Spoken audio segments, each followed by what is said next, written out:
أحسن المنازل منزل المروءة. بس كان عندهم مشكلة واحدة بس، وهي الخلفة. على طول راح مطلقها وقال لها كلام صعب جدا على أي حد، كأن المشكلة بإيديها هي، وتخلى عنها وسابها ومدهاش حتى حقوقها. وأي فلوس أنا بحتاجها باخدها من بابا من غير ما يقولولي حتى عايزاها ليه. ما أنا بقى البنت الوحيدة لازم يدلعوني. بابا سأل عليه وللأسف قال لي سمعته زي الزفت، وده هيضحك عليكي، ومستحيل بنتي الوحيدة ترتبط بشخص زي ده. أنا زهقت منك، انتي طال النار وتحرق حيث تقع. أنا فرح عندي 22 سنة. أنا مش عارفة أبدأ منين، بس بابا بدأ من الصفر، أو بمعنى أصح بدأ من تحت الصفر. وبعدين اتجوز واحدة وكانوا عايشين حياة كويسة، وهي كمان كانت بتشتغل وبتساعده ودايما كانت بتدعمه. ربنا فتح عليهم من واسع، وبابا فتح محل واتنين وتلاتة. كانت الدنيا مستقرة معاهم، بس كان عندهم مشكلة واحدة بس، وهي الخلفة.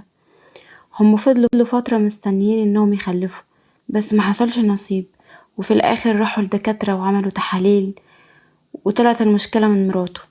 من اول ما عرف ان المشكلة من عندها على طول راح مطلقها وقال لها كلام صعب جدا على اي حد، كأن المشكلة بايديها هي، وتخلى عنها وسابها ومدهاش حتى حقوقها. قال لها مش كفاية انك مش بتخلفي؟ المهم بابا سابها وعاش حياته. وما جاي يفكر يتجوز تاني راح شاف واحدة من مستواه، شاف واحدة مستواها المادي عالي على عكس اللي كان متجوزها قبل كده. في الوقت ده كان مستواها المادي مستقر، واتجوز ماما وخلفوني. المشكلة اني مرفهة، واي حاجة بطلبها بيجيبوها لي على طول، ومش شايلة اي مسؤولية خالص. احنا عندنا بيت كبير قوي، ودايما بنسافر برا مصر، وعلى طول مقضيينها رحلات وخروجات عادي. واي فلوس انا بحتاجها باخدها من بابا من غير ما يقولولي حتى عايزاها ليه.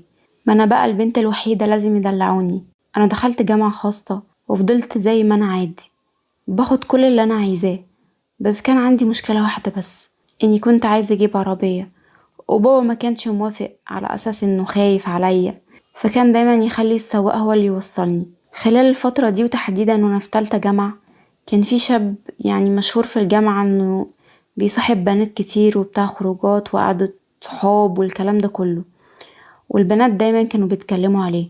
انا كنت عارفاه شكلا بس مش عارفة ليه كنت مستلطفاه او معجبة بيه، بالرغم من اللي كنت بسمعه دايما عنه. انا حاولت الفت انتباهه اكتر من مرة، بس برضو محصلش. معرفش ليه، مع اني حلوة. رحت سألت واحدة صاحبتي قالت لي هو بيصاحب البنات بس اللي معاهم فلوس يعني وشكلهم حلو ومعاهم عربيات والكلام ده كله. فانا قلت اكيد المشكلة دلوقتي في العربية، يعني اكيد لو شافني معايا عربية هيقول عليا غنية ومعايا فلوس. فانا رجعت لبابا تاني وتحايلت عليه لحد ما بابا فعلا جاب لي عربية، وحتى جاب لي عربية مرسيدس. فرحت جدا، وبشوية حركات بسيطة فعلا عرفت الفت انتباهه، وقعدنا نتكلم ونخرج مع بعض. وكنت بقوله دايما انا معجبة بيك وبحبك، بس خايفة من الكلام اللي بسمعه دايما عليك من البنات، فمش هرتاح غير اما اتأكد انك خلاص هتتجوزني ومش ماشي بس معايا. كنت عايزة يعني من الاخر كده اشوف هو هيقول لي ايه. فرد عليا وقال لي ماشي انا موافق، يلا بينا على المأذون. استغربت كلامه وطريقة كلامه، قلت له يعني ايه يلا على المأذون؟ هو انا ماليش اهل مثلا؟ راح بعدها باسبوعين تقريبا فعلا جه عندنا البيت وتقدم لي وقعد مع بابا. حتى بابا اقتنع بيه جدا وقال لي ده باين عليه شاب مثقف ومحترم، بس انا طبعا هسأل عليه في الاول. المهم بابا سأل عليه وللأسف قال لي سمعته زي الزفت، وده هيضحك عليكي، ومستحيل بنتي الوحيدة ترتبط بشخص زي ده. انتي بس مقتنعة بيه لانه ممثل او بيعرف يمثل عليكي، هو ما يعرفش حاجة بس غير انه يقول كلام حلو. ماما كمان كانت رأيها كده نفس رأي بابا بالظبط. انا اول ما قالوا لي الكلام ده هددتهم، قلت لهم انا هسيب البيت وامشي. بعديها بابا راح خد مني العربية والتليفون وكل حاجة وقعدني في البيت وقال لي مش هتخرجي. قعدت تقريبا 5 ايام وفكرت اني لازم ارضيهم بس كده عشان ما يمنعونيش من الخروج، لكن في قررت نفسي مقتنعة اني لازم اتجوزه ولازم اعمل اللي انا عايزاه. خرجت ورحت الجامعة ودورت عليه، هو اسمه ابراهيم، لحد ما شفته وكلمته وقلت له لازم اتجوزك تحت اي ظرف. وحكيت له على كل اللي حصل، ان بابا سأل عليه والكلام ده كله. المشكلة اللي كانت بتواجهني دلوقتي او بتواجهنا انا وهو اننا كنا محتاجين شقة وشوية فلوس لزوم المصاريف. ابراهيم قال انه مش معاه فلوس، قلتله تمام انا هتصرف، انا معايا دهب هبيعه، والعربية دي كمان باسمي هبيعها، وكده ما يبقاش عندنا مشكلة. روحت البيت وخدت دهبي، وكمان خدت بالمرة دهب ماما واديته الفلوس بتاع الحاجات دي كلها. هو قعد تقريبا اسبوعين يجهز في الشقة، وخلال الاسبوعين دول انا كنت عادي بروح البيت عندنا وبروح الجامعة، وفي البيت محدش كان بياخد باله من اي حاجة. حتى الدهب بتاع ماما ما خدتش بالها اني خدته، لانها ما كانتش بتلبسه او حتى بتشوف هو فين. بعد ما الاسبوعين دول عدوا خلاص اتجوزنا ورحنا شقتنا، وسبت بيت بابا. وبعد اسبوع بالظبط من جوازنا لقيته في مرة بيقولي انا زهقت منك، انتي طالق، من غير اي مقدمات. انا اتفاجئت، قلتله بعد كل اللي انا عملته معاك ده انا بعمل لك كل اللي انت عايزه، وما حصلش ما بيننا اي حاجة، ما حصلش حتى ما بيننا مشكلة تخليك تطلقني.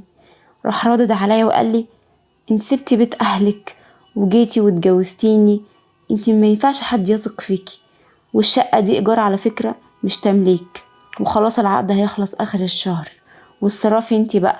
المهم هو سابني، وانا حسيت وقتها اني تايهة، مش عارفة اعمل ايه ولا اتصرف ازاي.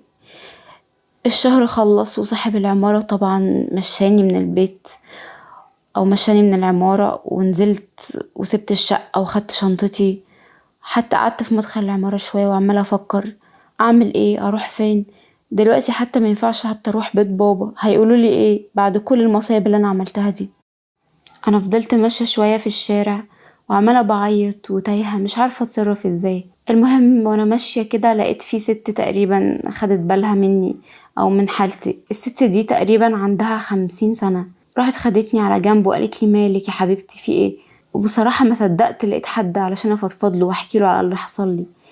المهم كلمتها وحكيت لها على كل اللي حصل لي، خدتني بيتها واكلتني وكلمت معايا وحاولت تشوف لي حل. هي على فكرة هي مدرسة وعايشة لوحدها، وكانت متجوزة ومنفصلة من زمان.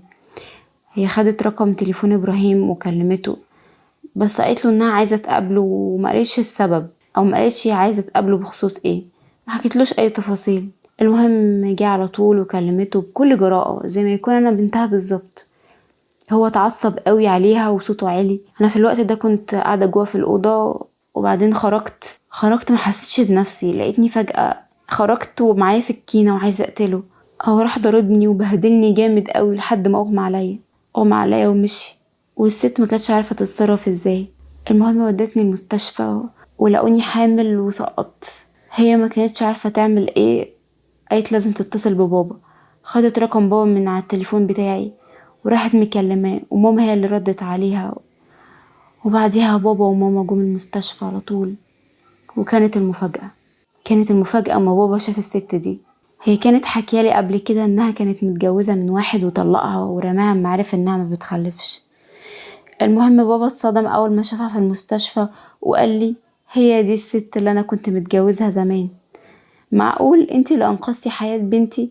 هي دي كانت مشكلتي، ودي رسالة وصلتنا وردنا كالآتي: الحقيقة يا فرح مشكلتك تنفع رواية او فيلم سينمائي، انتي للأسف انتي مش فرح، انتي حزن لنفسك ولكل اللي حواليكي، ودي الحقيقة. انا مش هطبطب عليكي، لازم تعرفي انك غلطتي. هو الحزن ده مبتداش منك انتي، ده ابتدى من عند والدك اللي اتجوز واحدة غدر بيها ورماها لمجرد حاجة هي ملهاش ذنب فيها، حاجة بإيد الخالق وحده. احنا عايزين نعترف ان دي مشكلة كبيرة علشان نعرف نحلها. يعني انتي رحتي اتجوزتي واحد من ورا اهلك وعارفة انه مش كويس من البداية، فلازم تعترفي انك عملتي مصيبة. فيه مقولة بتقول احسن المنازل منزل المروءة. يعني انتي رحتي حبيتي واحد مش باصص لحاجة بس غير فلوس ابوكي، ورحتي كدبتي وسرقتي صيتي ابوكي. يعني سرقة وكذب وعقوق والدين ده اسمه مثلث الموبقات الثلاثة، علشان واحد باعلك الوهم باسم الحب، فاتجوزتي وعشتي مع واحد كذاب في بيت عنكبوت ما تحملش اكتر من اسبوع، فاتهدم على راسك ونهار. وان اوهن البيوت لبيت العنكبوت لو كانوا يعلمون. المشكلة المفروض تتعمل فيلم سينمائي من غير اي رتوش او اضافات، ونسميها بئر الخيانة. القصة من بدايتها عبارة عن صدمات. واحدة زي الست اللي والدك كان متجوزها دي، والدك رماها وطلقها وسبحان الله ربنا ردها له فيكي انتي. مش عايزين نقول انتي ملاك وملكيش ذنب ونحط اللوم كله على باباكي، لا، عايزين نقول برضو انك انتي غلطتي وعشتي حياتك بالطول والعرض، وكل اللي بتحتاجيه بتاخديه من غير تعب نتيجة تربية غلط. والاخر بنقول احنا ربنا احسن تربية. ولو في واحدة مثلا مخلفة كان بنت ولا معاهم ولد وحيد، ترجع تشتكي وتقول مش عارفة ابني طالع كده ليه، مش زي اخواته ومش شايل مسؤولية ومختلف عنهم. عايزة اقول لكل الناس دي طبيعي نتيجة دلع في التربية. واللي عندهم ولد وحيد على بنات برضو عايزة اقول لكم ان ده كان ظلم في التربية وتفرقة في التعامل، فبالتالي ربنا هو العدل. فالنتيجة الخذلان نتيجة التربية دي.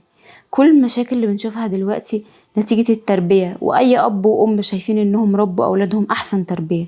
طيب سؤال بس، أمال اللي بنشوفهم في الشارع أو بنشوفهم في الشغل أو في أي مكان تاني دول ولاد مين؟ عايزة أقولك إنك يا فرح سمعتي بس لصوت الشيطان من الداخل عندك. عايزة كل حاجة نفسك تروح لها، حتى الولد اللي كنت عارفة من البداية إنه مش كويس، بمجرد بس إنك استلطفتيه شوية قررت إنك تتجوزيه وعملتي اللي انت عايزاه من غير أي موانع. مستنية ايه؟ مستنية يصونك ويحبك مثلا؟ عايزة أقولك الطيور على أشكالها تقع، أو إن البقرة تشابه علينا.